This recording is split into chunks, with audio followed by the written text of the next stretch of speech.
Now, our government has tried so many schemes to ease traffic congestion in the city. What is wrong with the paradigm? I mean, we've heard a lot of formulas. We've tried a lot of things. Right. But the paradigm seems to be, not the right one. So what's wrong with it? Two things. I think before we start looking at this whole thing, we need to both agree that we will start that we will unshackle ourselves from car-centric, or from prioritizing cars. We need to shift focus on commuters. Number two, traffic or congestion, as we call it, is really just a symptom of a larger problem. The question that we should be asking is, how do we improve mobility? Mobility is being able to move a person from one point to the other. And that really is a more important question than how to solve congestion. Move that person from one place, from Right. point A to point B, safely, Yes, at the soonest possible time, and with full dignity. with full dignity. Yes. And that's very important. And we've seen how a lot of our commuters really just suffer through it all. Absolutely. And you've had enough of it. Yes, definitely. I mean, we commute as much as everybody else does. And we can just imagine what people coming from Commonwealth or even from the provinces would have to go through every day. I mean, we at AltMobility PH, we manage How's Your Viajes. It's a Facebook group with over 3,500 likes already, or members in it. And in one of the posts, one of the applications, one of our members posted that she has to leave the house. She has to wake up at 3 a.m. in order for her to make it to work. I mean, why are we subjecting our citizens to this kind of lifestyle? And that's just traveling one way. That's just traveling Going one way. home is another story altogether. Absolutely. And traffic rush hour in the evening is different from traveling rush hour in the morning. It could actually be worse. Or in the evenings, that's when it rains. And so that really adds up to the travel time. So your solution is have a more commuter-centric plan. Absolutely. Talk us through it. But before we do that, let's identify the problem areas. Is it just too many vehicles on the road? That may be one of them. Too many franchises given Sure. away. Is that a problem as well? I think really it's about, again, I have to go back to coming up with solutions with commuters in mind. You have to remember that that 80% of the people traveling on our roads are commuters, and yet 20%, only 20% of the road space is allocated for them. We go to public consultations. How often do we have a conversation with 80% of the people? How much of this space are we allocating for them? And that's a very, very important starting point in order for us to come up with a solution that would really work, something that's sustainable. Okay, so following your lead, so you're saying have the commuter in mind, allocate enough space. They've allocated more than enough buses. How does that come into play when you talk about the number of buses on the road, the number of public utility vehicles on the road, and yet having that commuter-centric mode in mind? Sure. Look at the experience of one pedestrian, of one commuter. What does a commuter have to do in order to board one of those buses? Are they waiting for a bus comfortably in a proper bus stop? Or are they practically occupying the street, trying to wrestle their way to one of those buses? We're not providing them with the proper facilities for them to be able to board comfortably. How can we promote commuting, or how can we tell people to leave their cars at home if this is the kind of picture that they see?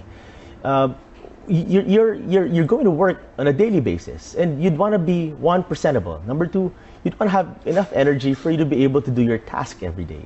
For people that need treatment, how would they go to their doctors or hospitals? And those are very critical questions. I mean, it sounds very, very simple, but once we start designing our solutions, our transport systems, our cities with people in mind, it will start all falling into place. So, okay, so again, following your lead, if that person leaves the house, Sure. goes to point A, Sure. waits because that person knows that by 10 o'clock my ride will be here. Sure. Okay. Then that's going to sort of affect how many buses we'd want to put on the road, because we know that it's timed. Right. We know that there's we don't need a lot Sure. of those vehicles on the road. We just need to time it properly. Sure. But then these bus owners already have their franchises, and on those pieces of paper, it says there how many units of vehicles they should have on their franchise. Right. Now, first of all, one of the provisions of the bill includes the establishment of a national data center that takes into consideration all of these journeys. It understands and puts into and collects data about how many people are coming from what point and at which point are they going. And that's very important in order for us to be able to plan all of these so you don't need so many here because you may be needing more there in terms of buses. Because while people are saying that there are too much buses in EDSA, then why is there a stream of people near Ayala Avenue that still can't find a ride home? Because those are not the correct buses. We need to review the franchises to make sure that they're really responding. Again, this is about commuters again. Do we really understand where the commuters are coming from?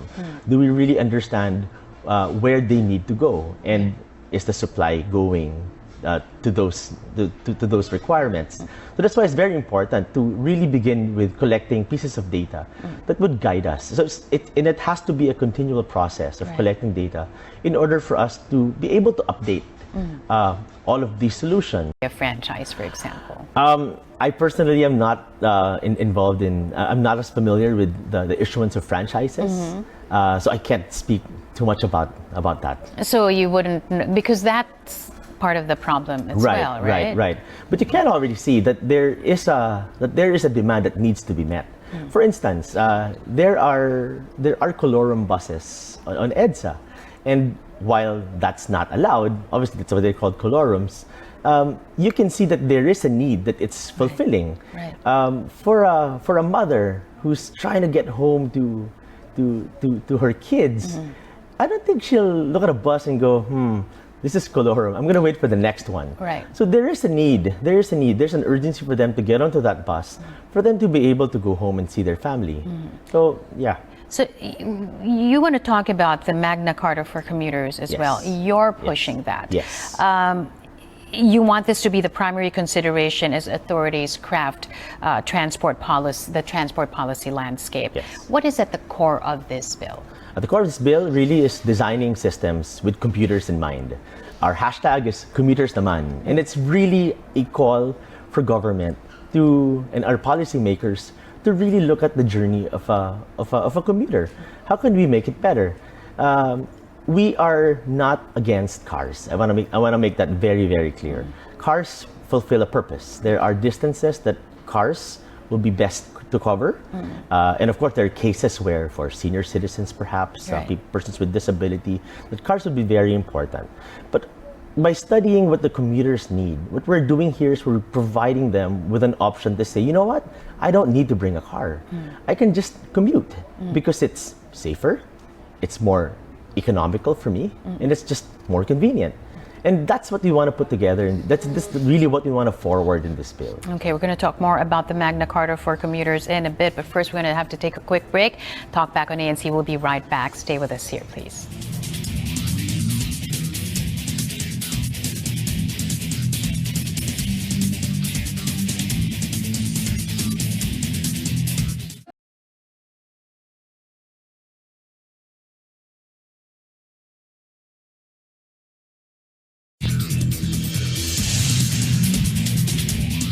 And we're back. You're still on Talk Back here on ANC. Still with us is AltMobility PH's Ira Cruz. Let's talk about the provisions of the bill that you're pushing for, the Magna Carta for commuters. First, the reduction of waiting time at public transport stops. You kind of touched about this a while ago. And terminals, so at most 10 minutes during peak hours. That's like a tall order, Ira. This translates to productivity and ultimately the health of the economy, right? Sure, absolutely. First of all, you need to be able to plan your journey. I mean, you can't go out of the house and hope that you get to work, right? You need to be able to plan your schedule. And that's how you're able to make people more productive. They're spending so much of their time on the street where they could have been doing something that contributes to their family, contributes to their professional development, contributes to the economy, and yet they're stuck in the bus or their cars even. So that's very important. And again, infrastructure dictates behavior. what kind of behavior do you want people to see?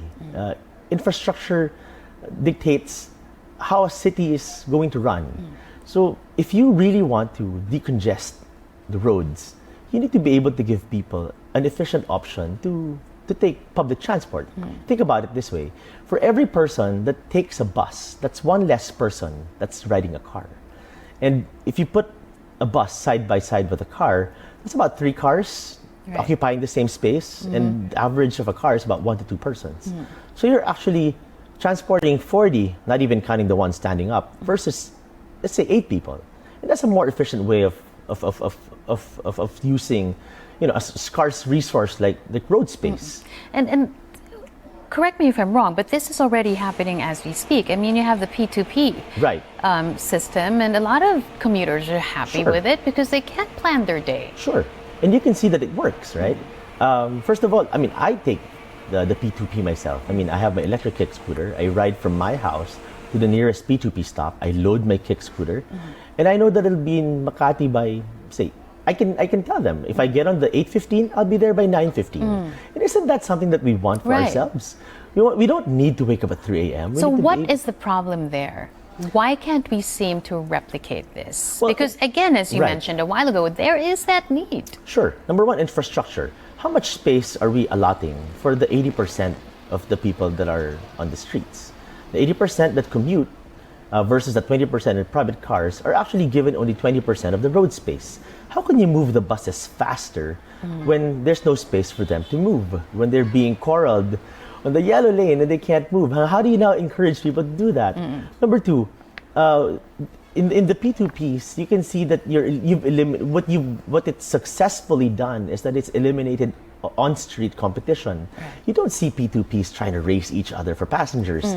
They leave on time, regardless of whether it's empty or full, and then they drive you safely. And this is because the drivers are salaried. The drivers are salaried. But what did it do? At the beginning of the implementation of the P2P, you'd see, I mean, I took it at the onset, and I practically had the bus to myself. But give it a few months, people realized that, hey, I can ride this, and I can ride this, and I can. So I mean, give it a few months, and then people are able to see that it's very reliable. Now, when you take the P2P, you have a long line. But what's great about it is that despite there being a long line, as soon as the bus comes in, everybody gets on board. Everybody has a space as Everybody has a space, and everybody knows they're going to be at their destination by a certain hour, and then with dignity. Another key provision of the bill, it talks about the establishment of safe and secure public transport stops within 300 meters of each other for seamless connectivity, and within a 500-meter walk from residences and other activity centers in the city. Because right now, I mean, really, it's like wild, wild west out there. Absolutely. But in reality, can this be done? It can be done because it's one. If you really, really care about something, you do something about it. And for a city like Metro Manila that's very dense, we're ripe for massive public transport because you can already see there's several customers. And you just need to make sure that they know where to go. It's not a new thing for people to ask other people to say, where can I ride, or where am I supposed to go? Saan ba ako sasakay papunta sa ganito? And that's because there's no proper stops for it. In countries like Hong Kong, people are giving up their cars because one, parking is very expensive. Number two, there's an MTR stop at practically every corner. It's very reliable. And then you have taxis or what have you that wait there to bring you to your final destination. Absolutely. I mean, Hong Kong, from a smaller street, if you're coming from a smaller street, there are coasters. This is more obvious in Hong Kong, I guess, because there are coasters.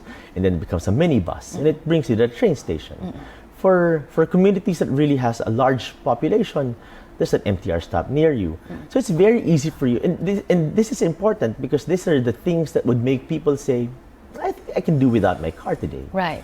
Now, you also talk about the construction of continuous network of dedicated sidewalks on all roads and protected bike lanes on all major and local roads to enable travel entirely by foot, bicycle in your forms, your electric scooter. Sure. You have initiatives coming from LGUs. I know some LGUs have really embrace this issue. Right. But is it sustainable? That seems to be the problem every time, Ira. It's not sustainable because the next election comes your way and it's, another local chief executive has another set of ideas. Right. Well, number one, if I'm not mistaken, there's a good number of people that travel within 4 to 5 kilometers. I always liken it to a Sunday trip to the mall. A typical mall would probably be about 500 meters end to end. And everybody walks the mall up and down the whole day. Right? So that's about 2 kilometers, 3 kilometers easy. Why can't we do that for our streets? Imagine if you could eliminate all those short trips that can be done by walking. Right. And we see this in areas like BGC. People are actually walking. They say it's because it's the weather. But if we can build multi-billion-dollar flyovers, why can't we build simple roofs over sidewalks, right? There are longer trips that you can take using your bicycle or your electric kick scooter in my case. Why don't we encourage that?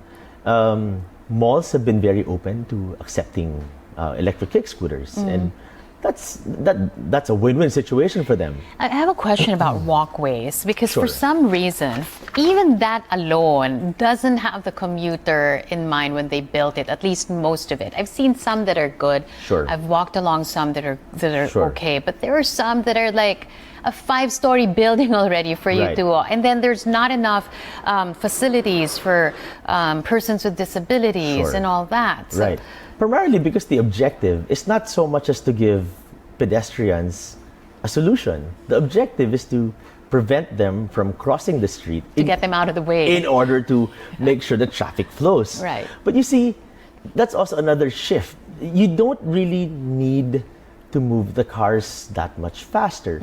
If you think about 30 kilometers per hour as a number, that's very slow. A typical biker can do 30 kilometers an hour easily. But from ABS-CBN to Alabang is 30 kilometers. Can you imagine traveling here to Alabang in an hour? From ABS-CBN to Makati, it's just 12 kilometers. You should be able to do it in a fraction of time. So it's not really about racing. It's about providing people with a constant flow of traffic. And that's why it's very important to really, really, really look at things from a commuter, from a pedestrian. You need to humanize the solution. You're thinking about, what do we do with these metal boxes? But you're not looking at the mom who's trying to cross the street with her children. There was a photo of a mother that went viral quite recently. He was trying to carry his daughter, I think, or his son, and inside his stroller through an MRT because the elevators are not working, the escalators are not working, and we don't even know why. But really, if you really, really want to make sure that you're delivering the proper kind of service to commuters, to also fix the city. I mean, what kind of city do you want to build for ourselves? Do we want a city that's all streets or a city that is designed for humans? You've been at the Senate. You were at the Senate recently. Yes. I want to know what kind of reaction, reception, resistance did you get from the lawmakers? Well, first of all, the Senate hearing was called by the Senate Public Services Committee, and we're happy to say that Senator Grace Poe is one of our champions in the Senate. We've collaborated with her team, and she has filed a version of the commuter rights bill in the Senate. But I do feel I do understand where our government agencies are coming from, like MMDA. It is a difficult job, no doubt about it.